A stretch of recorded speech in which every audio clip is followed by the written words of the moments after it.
Welcome to Red Moon Anime. Today we're breaking down Solo Leveling Season 2, Episode 13, the season finale. Jinwoo extracts new shadows, the hunters escape, and a red gate changes everything. Let's dive in. The episode opens with Jinwoo standing amidst the aftermath of battle, his gaze fixed on an ongoing recording. Without hesitation, he turns to one of the men nearby and firmly asks him to turn off the camera, ensuring that what happens next remains unseen by the public eye. With a determined expression, Jinwoo slowly approaches the lifeless body of Byung-gu, the fallen healer who gave his all in the fight against the monstrous Queen Ant.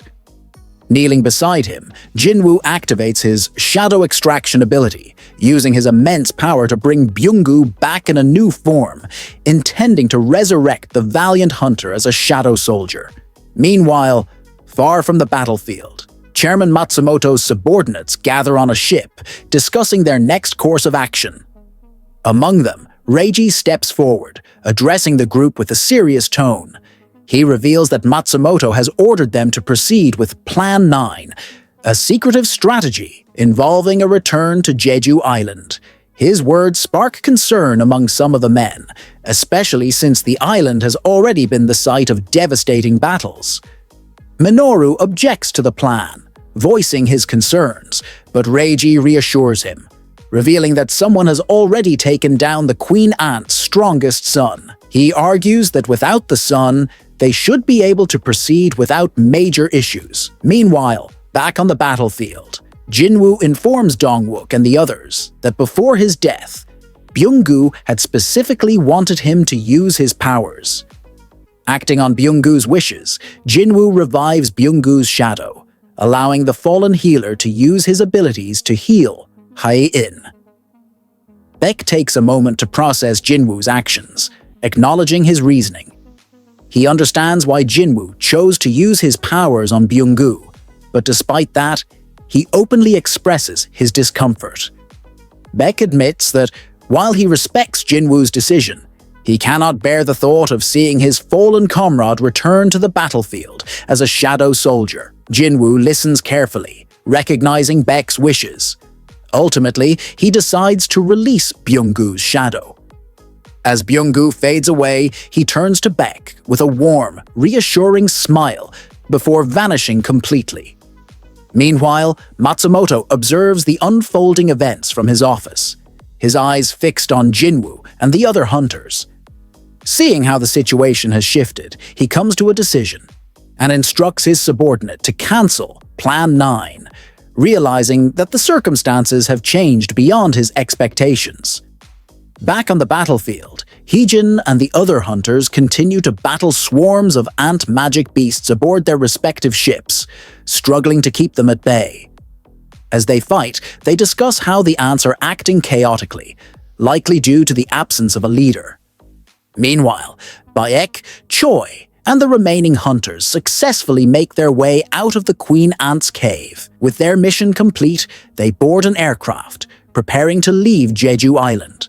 Jinwoo, however, chooses to stay behind, determined to wipe out the remaining ant eggs and any lingering threats. With each defeated foe, his power continues to grow until he finally reaches level 100, marking a significant milestone in his journey. Now stronger than ever, Jinwoo approaches the lifeless body of the Queen Ant's son, the once powerful adversary that had terrorized the hunters. Using his abilities, he extracts the son's shadow, bringing forth a new and formidable ally. To Jinwoo's surprise, the shadow speaks to him, displaying intelligence and awareness beyond that of a typical summon. Recognizing the strength and potential of his new creation, Jinwoo names the shadow Baru, solidifying his place within Jinwoo's growing army. Afterward, Jinwoo continues to extract the shadows of more fallen ants, each one adding to his growing army. He commands Baru, the newly summoned shadow, to take charge and eliminate any remaining ants that pose a threat to his allies. As the battle intensifies, Jinwoo's forces take control of the situation. Not long after, Go reports back, confirming that the remaining ants have been defeated and that the threat has been fully neutralized. He also shares that Hae-in was successfully transported to the hospital, receiving the medical attention she urgently needed. With a sense of relief, Go confirms that the 4th Jeju Island raid has officially concluded, marking the end of this perilous mission. Jinwoo and the remaining hunters gather at a memorial to honor their fallen comrades. As they stand solemnly, some of the hunters express their frustration with Jinwoo's late arrival to the raid. They argue that if Jinwoo had joined the battle earlier, many of their fallen allies might have survived, and the casualties could have been minimized. Despite the murmurs of discontent, Baek steps forward and offers his gratitude to Jinwoo for the help he provided. He acknowledges Jinwoo's role in the raid, and also takes a moment to pay his respects to Byung-gu and the other brave hunters who sacrificed their lives. The atmosphere is heavy with both sorrow and regret, but Baek's words serve as a reminder of the importance of their fallen comrades. Jinwoo meets with Go, his expression weighed down with a sense of regret. He reflects on the events that transpired and the lives lost during the raid. Go, noticing Jinwoo's troubled thoughts, reassures him, urging him not to pay attention to the opinions of others. He tells Jinwoo that despite the criticisms, his contributions won't go unnoticed, and promises that a proper reward will come in time. Jinwoo, however, is focused on his own path forward. He reveals to Go that he has bigger plans, sharing his intention to start his own guild. Go listens carefully, nodding in understanding, though he doesn't comment much on the idea. Meanwhile, several low-rank hunters return to the now-deserted Queen Ant's lair. They are tasked with cleaning up the aftermath of the raid. The hunters encounter an unnamed figure, who, along with his ally, swiftly incapacitates the group with his mysterious powers. After taking down the low-rank hunters, the two engage in a private conversation about something significant, though the details remain unclear. Once their discussion concludes, the two calmly depart, leaving no trace behind. Unbeknownst to them, Il-hwan watches from a distance, his eyes fixed on the mysterious pair as they walk away. While Jinwoo is driving, his phone rings. It's Go on the line, informing him that a B-rank gate has appeared nearby. Without hesitation, Jinwoo heads toward the gate, determined to face whatever challenges await. As soon as he steps inside, the gate unexpectedly shifts, turning a deep, ominous red. In an instant, numerous magic beasts begin to surround him from all sides, ready to attack. Jinwoo summons his army of shadows, commanding them to charge into battle against the relentless swarm of magic beasts surrounding him. With each wave of monsters, his soldiers fight fiercely, tearing through the beasts with precision and strength.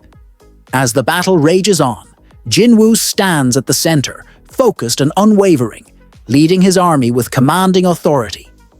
Meanwhile, in a quiet moment away from the chaos, Choi meets with Hae-in. The two share a brief but meaningful conversation, where Hae-in opens up about her desire to become stronger. She expresses her determination to improve, wanting to stand alongside Jinwoo and the others as an equal in strength. Her words reveal a deeper longing to push past her limits and make her mark in the world of hunters.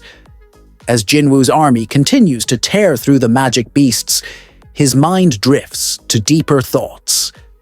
Amidst the carnage, he reflects on the motivations that drive people to become hunters. He wonders what fuels their relentless pursuit of power, despite the dangers and sacrifices.